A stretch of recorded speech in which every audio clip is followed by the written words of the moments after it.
Welcome everyone to the Wednesday weekly rankings here on the RotoWire Fantasy Football YouTube channel here with Jim Coventry as we do every Wednesday morning. We had a bit of breaking news earlier today. Jameis Winston is expected to be the starting quarterback for the Giants. This is something that I called back on Monday, certainly talked about it on the Tuesday SiriusXM show with Jeff Erickson. As a Packer fan, I am absolutely terrified. No head coach, no quarterback one, no running back one, no wide receiver one. The Packers in that scenario are like 0-7 in the past couple of years at this point, and Winston is going to be far better at attacking the Packers defense than I think Russell Wilson will be. So we'll get to the fantasy value of that transaction or that move as well too. We'll talk a bit about the injury news that we had from the Broncos backfield as well, and just overall going over the rankings. Jim, if you want to kind of scroll back up to the top to go ahead and look at the quarterbacks as it is. So let's kick it off with the quarterback position itself. I thought, and with only two teams on bye, basically only losing Daniel Jones from a waiver wire perspective, or I guess it's a bye week perspective, I thought the low-end quarterback one range was going to be deeper than I had remembered in it feels like a month. And you could expand that further to Aaron Rodgers, who made the waiver wire article on Monday, going against this Bengals defense. I think Tua also is kind of in a better spot from a waiver wire perspective against the Commanders as well, too. And looking at your list, you have Dak Prescott at 8 returning now against that Raiders defense, which looked good against the Broncos last Thursday for reasons that remain unclear, but otherwise hasn't been very good. That's Bo Nix, right. Bo Nix. And then even like Baker Mayfield in a difficult match against the Bills, maybe the Buccaneers run the ball more, but they don't have Bucky Irving for this week, might not be able to. So the quarterback position, I think, has gotten now more depth, at least for the matchups this week itself. And let's start first with the guy, Aaron Rodgers, again, who led the waiver wire article for me. We talked about it in the SiriusXM show on Tuesday. Bengals defense could, by the end of the year, Jim, be historically bad. I don't think we quite believe they'll get there. There's been a lot of bad defenses over the past decade now that we could probably point to instead, but they're right up there. Cincinnati is. I look at the Steelers offense and I say, well, what other than Aaron Rodgers just being good, how can the Steelers exploit this defense of the Bengals other than they just will? The Bengals stink. I don't really know what to think of this matchup. Like, I don't think Rodgers is going to have many turnovers. I don't think he's going to be pressured nearly as much as well, too. If you see the status of Trey Hendrickson, pass rusher for Cincinnati. And a guy specifically like DK Metcalf, we'll talk about a little bit later with the receivers, but there isn't an advantage point in my mind for what the Steelers do in the way Arthur Smith chooses to do things or has done things now for the first 10 weeks. You know, the Chargers played the Steelers Sunday, and they did a good job bracketing DK Metcalf and not giving him a whole lot. Aaron Rodgers did miss that one that should have been a touchdown. Him overthrew it a bit. But that defense realized, take Metcalf away, those tight ends where they're throwing 17 passes a game to, they're not going to beat you. They're not going to beat you. So right now, there's a little bit of game planning out on the Steelers. Now, the Steelers' path to success in this game, run. That's as bad as the Bengals are against the pass, they're worse against the run. And Jaylen Warren, and the last time they played the Thursday night, I told people to bet over 50 yards. He had that almost the first half. He had one run call back. He ended up well over 100.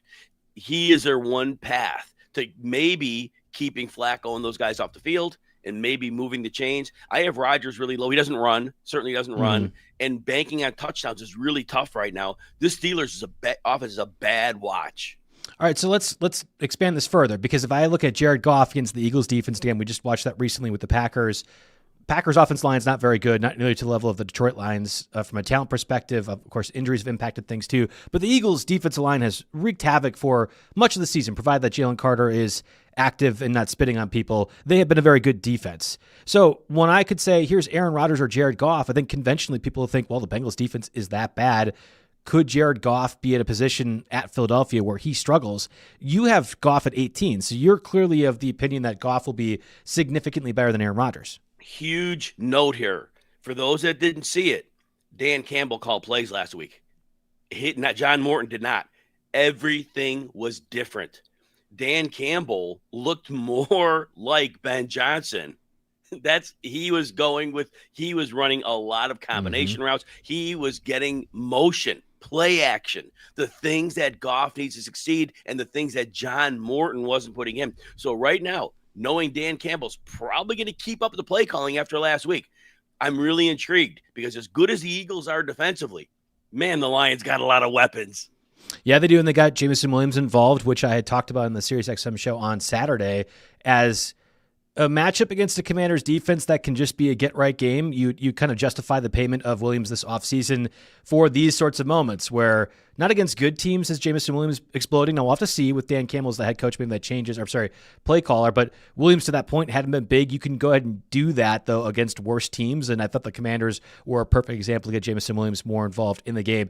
What will easily be the most important game to me on the Week 11 slate, and one that I frankly don't have an answer for. I pick every game against the spread. I pick every total for RotoWire. Normally gets published either Wednesday night or Thursday morning, is the Rams and Seahawks. And you look at Matthew Stafford right now at your rankings at quarterback 6, Sam Darnold also in that range at quarterback 15, and both of them have been easy quarterback ones for the most part. Darnold didn't quite reach that level last week because they were up 28 points by the first quarter because of multiple DeMarcus Lawrence touchdowns. Who is more likely to fail? Let's put it this way first. Who is more likely to fail in this matchup, Matthew Stafford or Sam Darnold? Because I think with the rankings, it seems very clear, but maybe we kind of expand as to why you think Matthew Stafford is more comfortably ahead of Sam Darnold this week. I have a great note for everyone here. And look, my first line before I start is when an offense is humming at an elite level, defenses don't matter. You see it all the time in the NFL playoffs. When you get, the Bills had a great defense that year, and then whoever the Ravens or the Chiefs come out and score 30, and they do it in their sleep, right? Well, so remember when Mike McDonald was coaching the Ravens in 2023, and they were storming through the AFC. I think they were 13-4 that year. They got the 1 seed. Their defense was lights out. Well, they played Sean McVay's offense that year, and we had Cooper Kupp and Puka Nacua. I think it's an upgrade with Adams because Adams beats man. They both were zone beaters, Kupp and Nacua. So listen to what McVay did to McDonald defense that was playing out of its mind. First of all, the game was scored 31 points each team at regulation. Stafford goes 23 of 41, 294, 3 touchdowns. That was that Ravens defense that was out of this world. Kupp goes 8 for $115 and a touchdown. Nacua goes 5 for 84. DeMarcus Robinson scores. Davis Allen gets 50 yards. They carved them up. McVay, whatever Mike McDonald did, he's got a great thing going in Seattle. But it doesn't matter because Sean McVay has got Stafford getting the ball out fast, and he's got Adams, and he's got Nacua, and there's nobody stopping him. Yeah, and this one's at home for Los Angeles as well, too. It's so funny because the way that we would describe Aaron Rodgers beating the Bengals is something like 250 and 2 touchdowns. He's not going to have any rushing yards, right? That's why he's a little bit lower on the list. Matthew Stafford, the way he beats the Seahawks, is probably 300 yards and 3 touchdowns, and That's the difference of quarterback 6 to 26 because neither one of them are rushing the ball at all. I probably am not as high on Stafford as you are because I have concerns. Not even that McVay can't have the offense be hot or beat a good opponent. I actually think McVay is easily in the top 5 from a play calling perspective, and I think the Rams right now are my Super Bowl favorite from the NFC, and maybe that's controversial. I don't really think it is with the way they have played and what they will have to kind of grind against with the NFC West to get them prepared for that point. I don't know if I think Stafford is always can't miss though, and I also don't know if Seattle can pose a same sort of threat against a better quarterback too. It's going to be really. That's where I go back to. I don't know who to pick on this game because I think I could easily see a scenario where the Seahawks defense is better than I thought they were, and they exert their will a little bit more than I had certainly planned entering the season. And I could easily see a scenario like you mentioned where McVay ends up doing very well against McDonald's defense, and you just can't stop this train rolling at the moment. But I don't know. I'm looking at guys below this list. Justin Herbert right now against Jacksonville. Herbert, especially with the offensive line play that the guys that Los Angeles are missing, I think Herbert by default becomes more of a superhero and can run. A guy like Dak Prescott, who both liked entering the season, get a Raiders defense that I'm not believing got changed just on Thursday. That was a Bo Nix thing. I would rather have Dak and Herbert every day over Stafford. Dak scares me on the road right now. Ooh, now it's become a problem.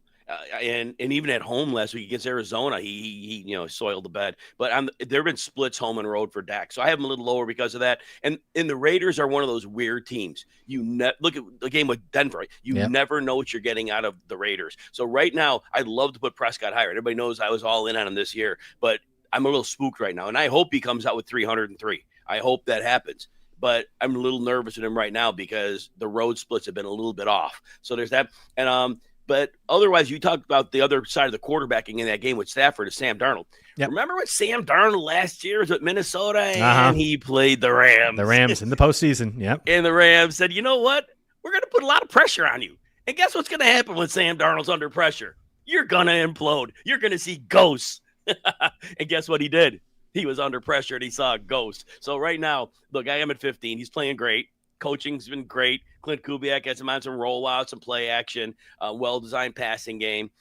All that said, if the Rams front four dominate, and that's not a good offensive line, it's scheme that's getting them through.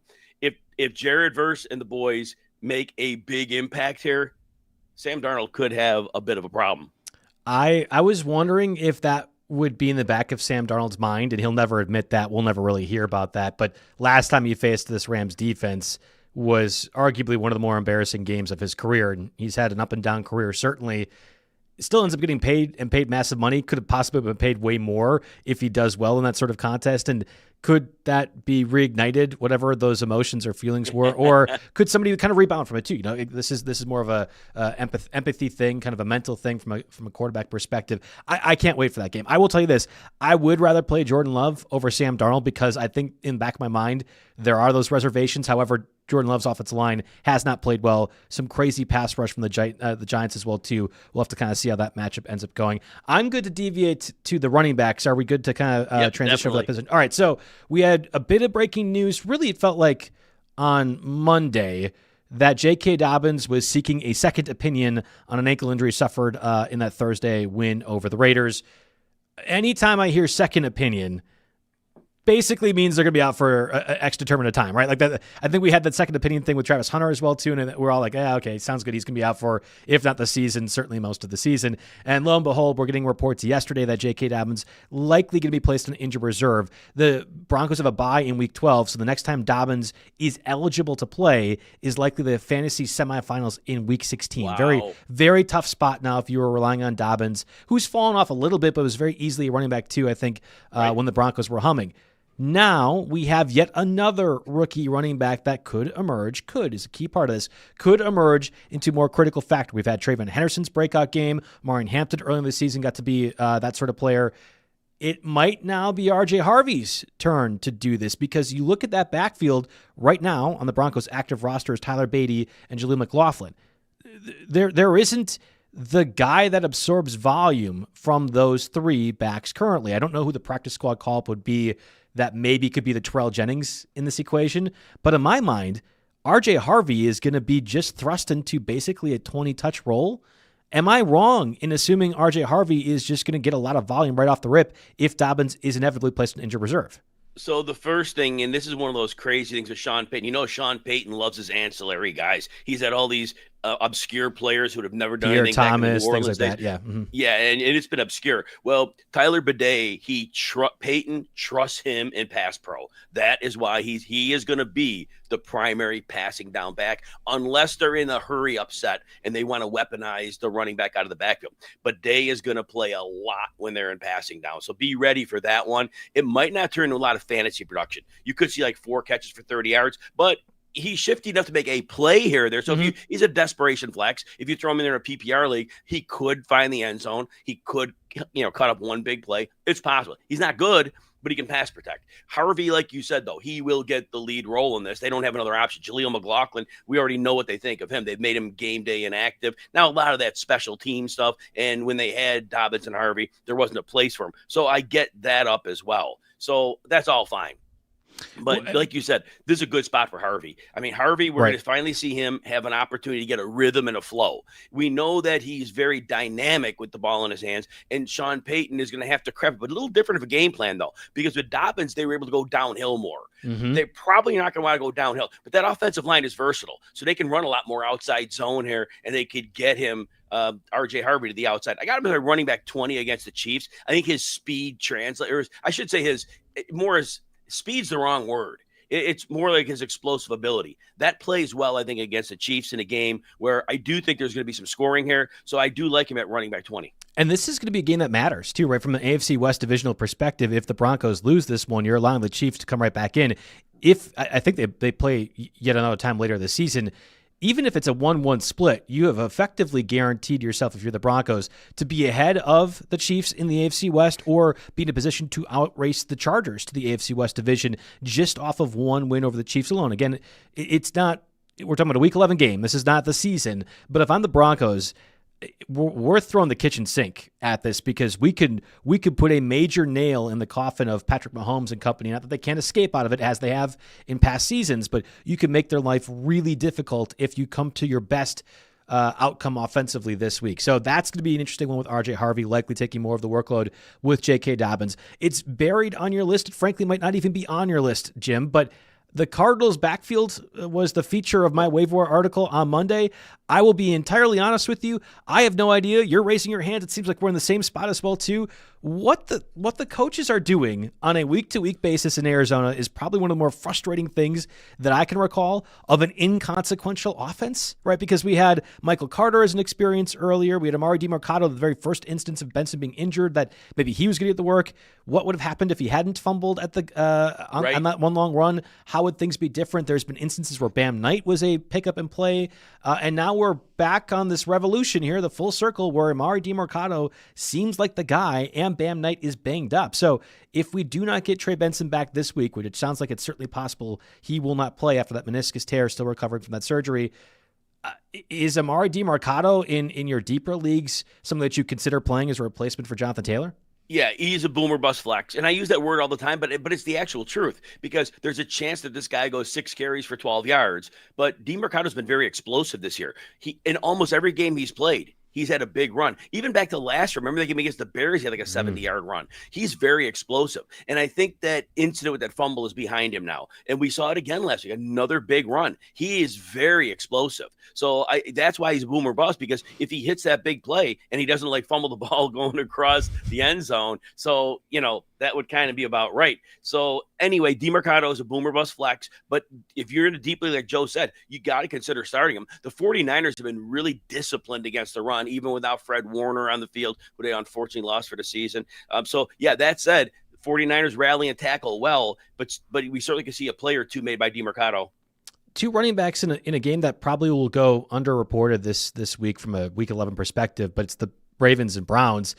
Derrick Henry is a guy that I get often asked on social media or on the comment section for these.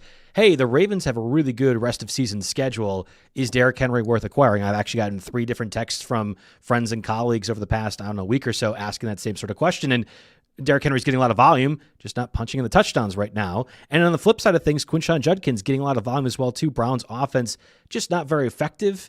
And Judkins had been part of the solution earlier, now not getting used as often in scoring positions. So Judkins, Derrick Henry, what's your thoughts on them this week? And then let's go rest of season as well too. So what we saw from the Jets last week, and this was a great matchup. The Jets had been terrible against the run, and they traded Quinnen Williams away, and he was the reason their interior run defense had any backbone to it. And when we saw Quinshon Judkins basically have a meh game, 22 for 75, that's not good. 22 carries, only 75 yards. Defenses realize right now, let Dylan Gabriel beat you. Load up the box, stop the run, put them in a situation where they have to throw. And that's what we're seeing now. And that's unfortunate because Quinshon Judkins has to deal with this. And that's not positive. Can he still make a play? Yes. Is he still an outstanding running back? Yes. But the deck is really stacked against him right now. Now to Derrick Henry, right now, that Ravens offense is not on track. They've had Lamar back, but Lamar's not running. There was one designed run in there, I think, but he is not taking off and running. And I think defenses are kind of taking the chance right now that he's not going to run because they know he had the hamstring injury. And as long as that happens, the Ravens are not going to be able to cook the offense like they did at the end of last season. And when, like you said, Joe, when you got questions about trading for Henry, if you believe they're just managing Jackson to make sure he's 100% clear from that hamstring injury so that he doesn't have a re-injury, if they get back to what they did last year, which is running him in shotgun, Henry on his hip, we call it the pistol formation. That was the one that defenses couldn't stop, and Henry was averaging $143 a game. It's possible that comes back. But right now, this offense looks a little off, but it might be, like I said, it might be because they're not turning Jackson loose as a runner right now. Yeah, and that would obviously help Derrick Henry. That would help everybody else as well, too. We were assuming there's going to be more passing volume and more explosive plays now that you have Patrick Ricard back, and that's been able to occur for the most part, despite the difficult enough matchups that Lamar's faced.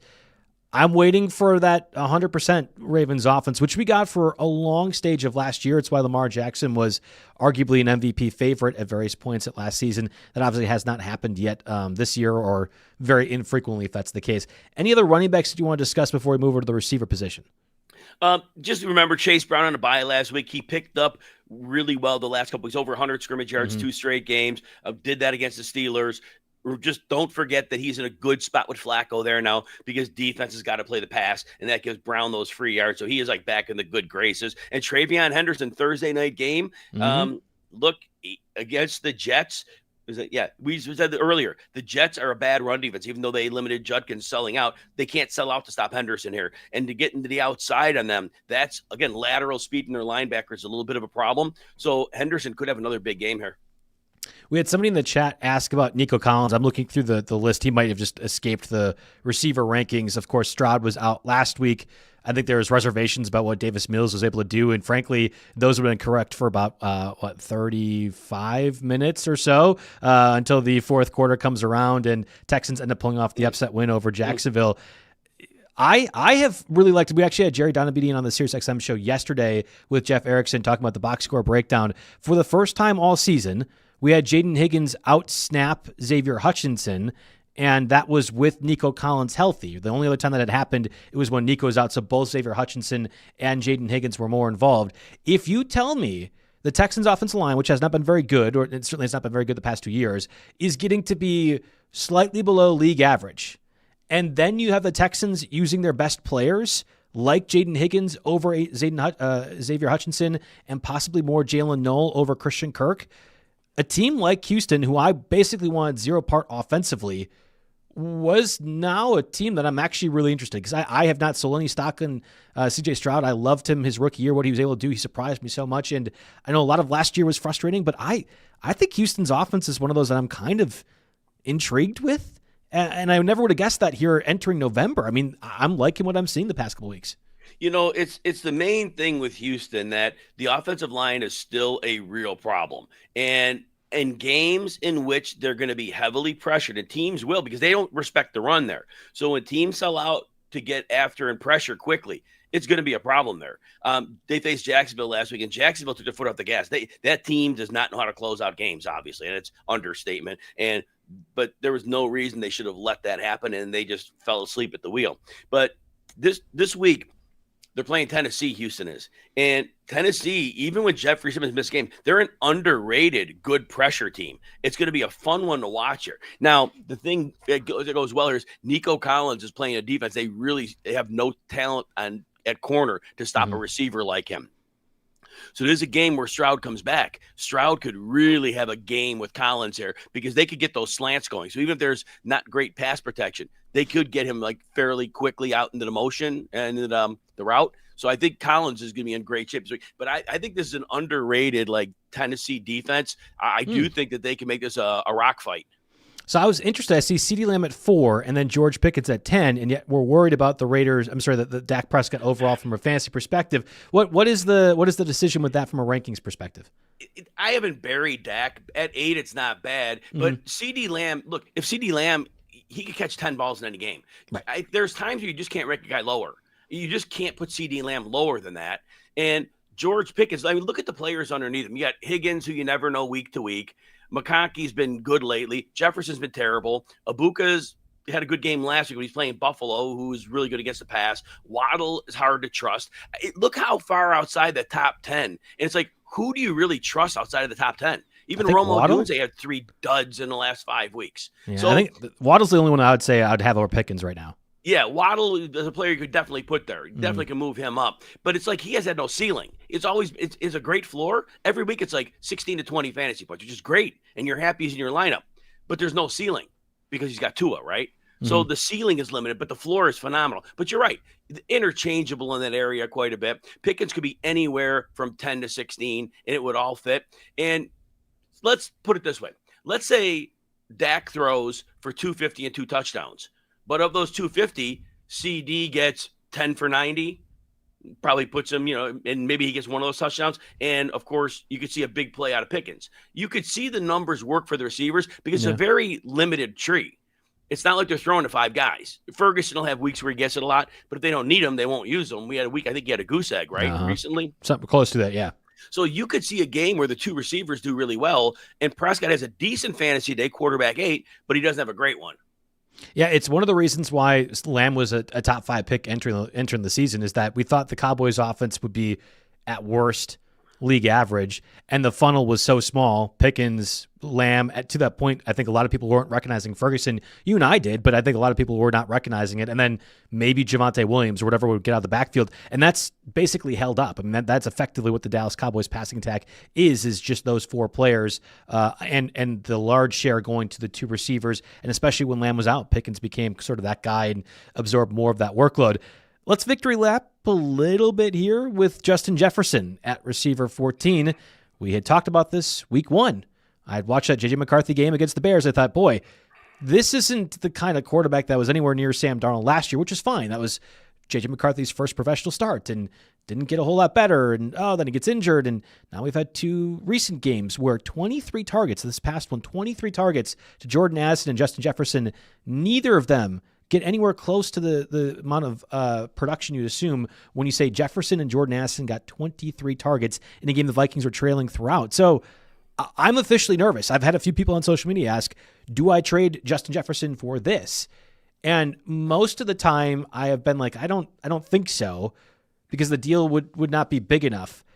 I would be totally fine if I can get 85% of what Justin Jefferson's value is and perceived value right now, because I am nervous the rest of season that J.J. McCarthy will not be able to get the volume necessary to make the boom weeks happen for Jefferson. Joe, you were one of the first people early in the season on trading Jefferson. Maybe week 2 or 3, you were saying trade him, and that would have been a great move at that point. Look, basically with McCarthy, he makes 2 or 3 big throws a game. He had that one throw against the Lions to ice the game at the end. Last week, he had that long touchdown to Naylor. He makes 2 or 3 really nice throws a game. But the rest of the throws, good luck. He is very much over his skis. His accuracy is not good. His anticipation's not good. He was a project quarterback coming in. But again, he's talented enough to make some plays. And the Vikings are doing, like 2 weeks ago, they won the game. But it's a problem. He's not ready for NFL yet. And he's in an offense with an amazing infrastructure, a coach that schemes players open right away, and he's not getting them to him. So that means he has a processing issue, and the speed of the game is a bit much for him right now. Now, maybe that comes to him down the road, but that's not this year. No, I agree. And again, that's fine. It's okay that one of the youngest quarterbacks to enter the NFL draft, who then missed his entire rookie year and missed portions of his first year starting, doesn't process the same way that you would think a guy like Sam Darnold. Whatever you think Sam Darnold is as a quarterback, he's at least had, 7 or 8 years in the NFL? Same with Carson Wentz. And Carson Wentz didn't look all that good either. He could get the ball to some of his playmakers, but I think that's part of why he's been in the NFL for close to a decade now. Like that is what a veteran quarterback is supposed to do. It's tough for me, though, when I have watched younger quarterbacks, and I think Michael Penix is a good example. I think Michael Penix has looked downright bad for a lot of the past 2 years now. Certainly very since last season, but specifically this year. Michael Penix knows how to get the ball to Drake London. That at least can happen. And you would hope that your young quarterback could, at minimum, as Uncle Ted said in the chat, just throw to 30 times Justin Jefferson. Like, it doesn't have to be that hard sometimes, and yet I feel like the offense is just way harder in Minnesota with McCarthy as the quarterback. Now, if I'm going to pat myself on the back about Jefferson, I have to also acknowledge that I thought A.J. Brown was going to have a monster game against the Packers last week. I do a weekly series on Friday. I guess it's published Friday on the RotoWire YouTube channel, talk about receivers I effectively must start, or I want to start. And I don't think there was Packer bias involved in this because I was talking badly about my Packers, but I thought A.J. Brown would get some moon balls thrown his way. I thought there'd be a bit more offense. I didn't think the weather, and we're based in Madison, I knew it was going to be cold. I didn't think the weather would make both offenses as scared as they looked on Monday Night Football. But no matter what it is, I mean, Brown has basically only had 2 good games all season. I'm at the point where I don't know if I could play A.J. Brown over Stephon Diggs at this point in leagues where I have him, or Keenan Allen. Like it has been very frustrating. On paper, the Eagles should be trying to keep pace with a Lions offense that has looked very good. And the way to do that is not whatever's happened the past month. So on paper, A.J. Brown should be good. I can't recommend anyone to play him, though, this week. Not after what I've seen against the Packers and really for much of the season. So where are you at with A.J. Brown right now? Well, you see I put the red tag on him for downside because his downside is 0. You can get a goose egg out of him. But the problem is those big games, if they decide they're going to make him a big part of the offense, and you never know if they're going to do it. And if they go ahead and do that, he will torch you. He'll have a week winning, not a week winning week. He doesn't have those anymore, but he'll get you 20 plus fantasy points. So he's an impossible rank. So every week he's gonna have that downside tag on him. And like you said, Joe, it's so hard to put him in your lineup.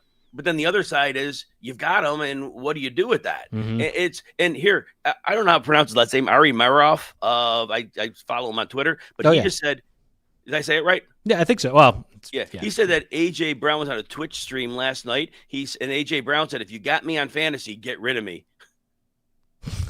Oh, boy. Now that's A.J. Brown being dramatic because he gets upset when he doesn't get the ball. But we've seen squeaky wheel weeks before. We've seen that before. Yeah. And we have seen in that, and I know it's a different offensive coach with Patullo in there, but we know there are games where A.J. Brown just gets the ball. They make sure he gets it. So that's why he's a very difficult player to rank each week. All right, so, I mean, like, technically, the way that we want the users to do this is we see what Jim Coventry's rankings are. We actually have something on the RotoWire page as well, too, that combines a few of our experts overall. It's available for free, I think, on Tuesday, Wednesday, Friday, and Saturday, where you can look at what the experts are and have the start-sit stuff right there for you. If we were to look at the sheet, it says play A.J. Brown over DK Metcalf. And I'm in a scenario where I'm probably playing Metcalf over Brown because I think I know what I will expect from Metcalf, even though there's the potential for a zero, a goose egg, just like we have for A.J. Brown. How when you're setting your lineups, because I know you're in these positions too, is it always like, this is what I'm going to do? I mean, this is what I have my weekly ranking set at. I would have Brown over Metcalf. Or are there times where you allow some variance to be like, yeah, I have no idea what's going to happen in Philadelphia. I can't game plan for them at all. There's a bit more of a baseline expectation that the Bengals defense is one of the worst in the league. Therefore, Metcalf can do X. Like, how do you rationalize some of those close decisions?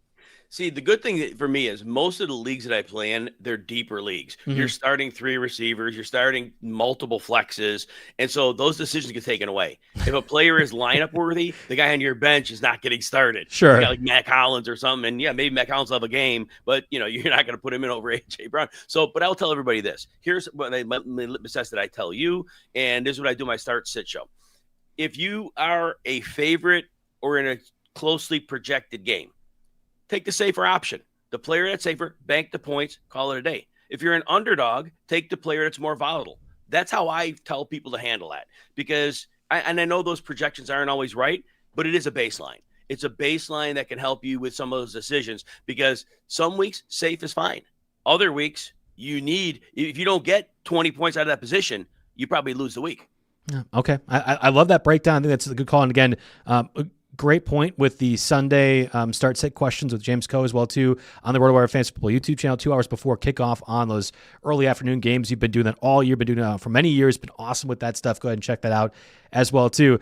I had a few Niner friends in my life. We were talking a bit about the frustrations of when will Ricky Pearsall or Brandon Ayuk ever come back, or what's going on with Brock Purdy and Mac Jones, just how the Niners do this year in and year out. One of the counters I got back was, well, Juwan Jennings rest of season you'll be able to use. And I was surprised by that, because most of these people that I talk to aren't that confident in a statement, something like that. And now I see Juwan Jennings with a green tag as well, too. So clearly I'm missing something. Where are you at with Juwan Jennings, and why do you have some confidence, at least this week, that he is going to be effectively a must-play at wide receiver 30? So Arizona has been sneaky good against the run. And Jennings, we saw it last week. Jennings moved kind of back into that number one role. 9 targets, 8 for 71 and a touchdown against the Rams. That wasn't a cake matchup.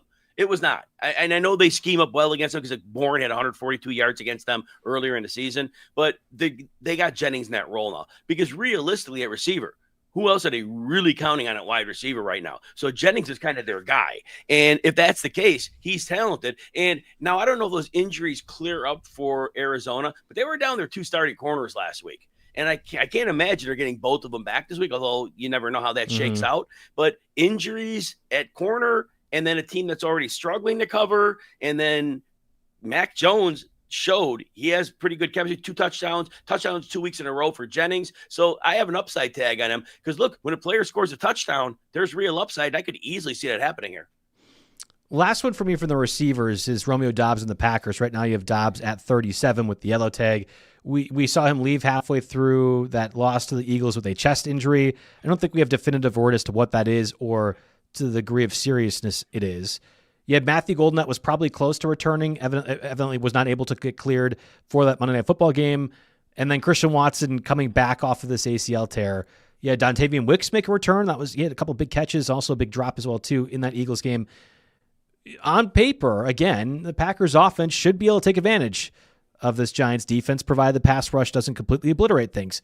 It did against the Eagles. If Dobbs is available, is he going to be in a spot where he gets a lot of volume? And possibly more consequentially, if he doesn't play, what Packer receiver would you say needs to be there? Because to my mind, it's probably Christian Watson that would become in that wide receiver 36 to 30 tier and would be a wide receiver 3 in a lot of leagues. The Packers are at a crossroads right now. They're technically in third place in their division. They're half a game behind the Bears and the Lions. But they could really quickly creep out of playoff contention. Not that it's going to happen, but it could.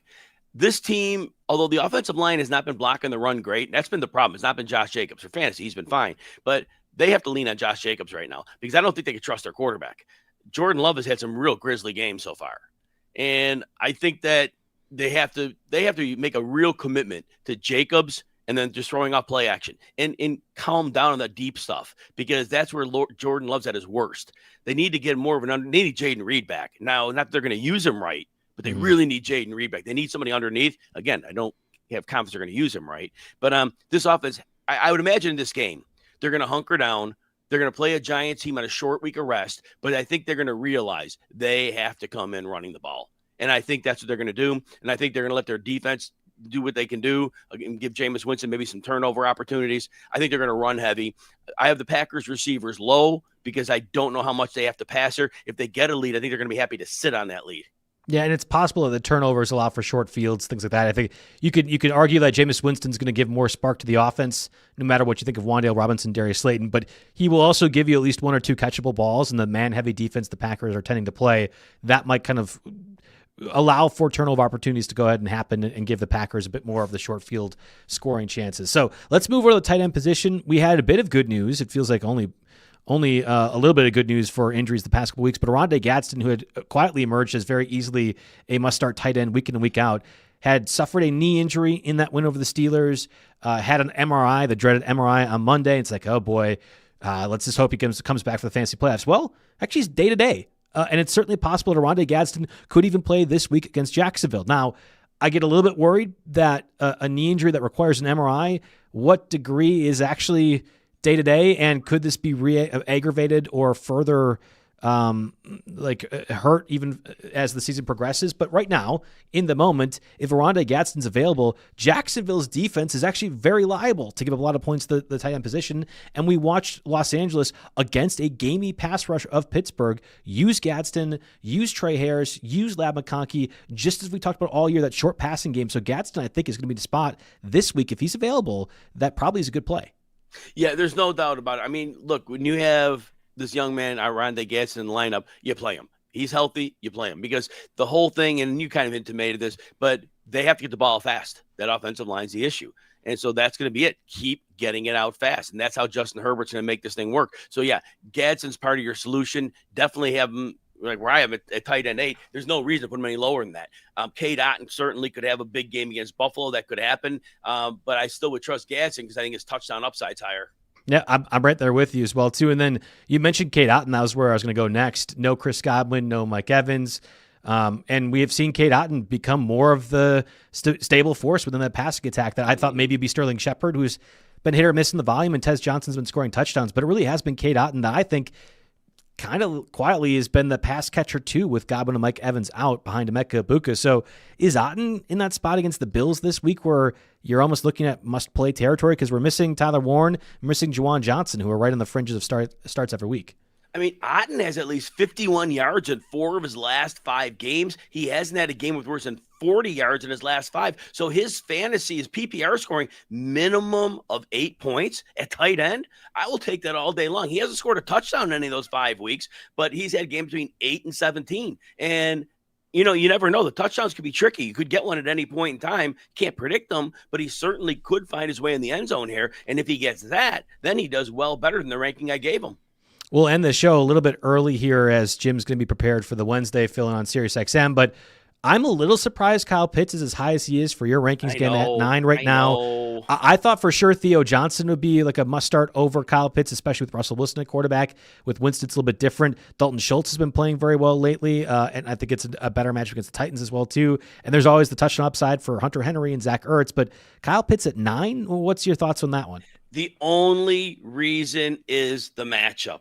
Carolina is horrific against tight ends. And that's all I got. And then he got 6 targets against him in the game. They got shut out. It was only 4 for 39. Pitts had a big drop last week. It could have been a big play. And I know that's a story of his life, but I do think the matchup, and I think this is one of those games where Atlanta got crushed by him in the first game. This is a revenge match. Atlanta's season is on the brink. They know that this is it. And I have to think that if there's any week Pitts gets it done, it's going to be this week. But honestly, outside, once you get through, really, Gadsden's a break point. After Gadsden, you could take those next 10 tight ends, throw them all up in the air, and whichever way they fall, that's the way the numbers will go. But it really is just that matchup that this is an opportunity. But again, do I have confidence in any of these guys from 9 to, really to 20? Don't have confidence in any of them, but they all have ability to go. Theo Johnson, like you said, played real well. He was doing well with Jackson Dart. Yes. I just wonder what the chemistry at Winston will be. We'll see that too. Yeah, that's fair. And I guess I was on with Jeff Erickson yesterday for SiriusXM, also the podcast as well too. Jeff, and this is a struggling Bengals fan, but also mentioned Pat Freiermuth has owned the Bengals over the past couple times they played. I love those things. That's one of those.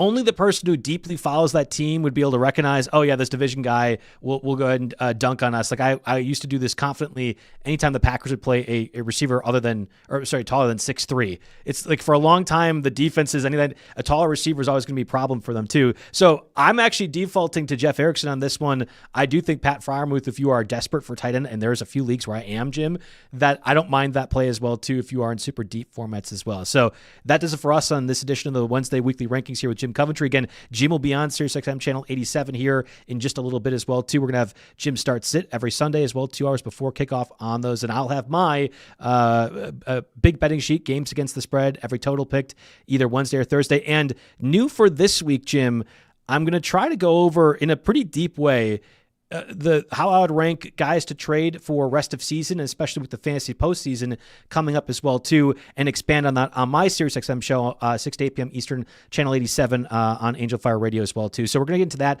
I think it'll be published Friday. I'll have it out on my Twitter, JB Fantasy Sports, but kind of diving into that a bit further, the postseason implications and what that means for trading for a few people as well too. So lots more content from both Jim and I. And again, thanks everyone for listening. We'll be back in next Wednesday.